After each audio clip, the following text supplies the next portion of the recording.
Hello দর্শক, আসসালামু আলাইকুম। আজকে আমরা জানব বিশ্বের এমন কিছু অদ্ভুত আইন সম্পর্কে যা শুনলে অবাক হয়ে যাবেন। তো চলুন শুরু করা যাক। দুনিয়ার প্রতিটা দেশে কিছু আইন আছে, কিন্তু কিছু আইন এত অদ্ভুত যে শুনলে হাসি পাবে, আবার ভাবতেও হবে এগুলো কেন বানানো হলো। নাম্বার 1, সুইজারল্যান্ডে রাত 10টার পর টয়লেট ফ্লাশ করা নিষেধ। অ্যাপার্টমেন্টে কেউ রাতে ফ্লাশ করলে শব্দ হয়, পাশের মানুষ বিরক্ত হয়, তাই আইন করা হয়েছিল যেন লোকজন শান্তিতে ঘুমায়। নাম্বার 2, জাপানে রাতে হুইসেল বাজানো নিষেধ।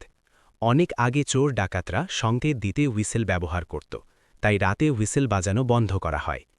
নাম্বার 3, থাইল্যান্ডে টাকার উপর পা দেওয়া নিষেধ, কারণ নোটে রাজার ছবি থাকে আর তাদের সংস্কৃতিতে রাজার ছবি অসম্মান করা বড় অপরাধ হিসেবে ধরা হয়। নাম্বার 4, সিঙ্গাপুরে চুইংগাম কেনা নিষিদ্ধ। রাস্তা নোংলা হতো, ট্রেন বাসের দরজা আটকে যেত, তাই সরকার চুইংগামই বন্ধ করে দেয়। সুতরাং আইনের পেছনের লজিক জানলে বোঝা যায় কিছু জিনিস অদ্ভুত হলেও কারণ আছে। তো আজ এ পর্যন্তই, ধন্যবাদ সবাইকে।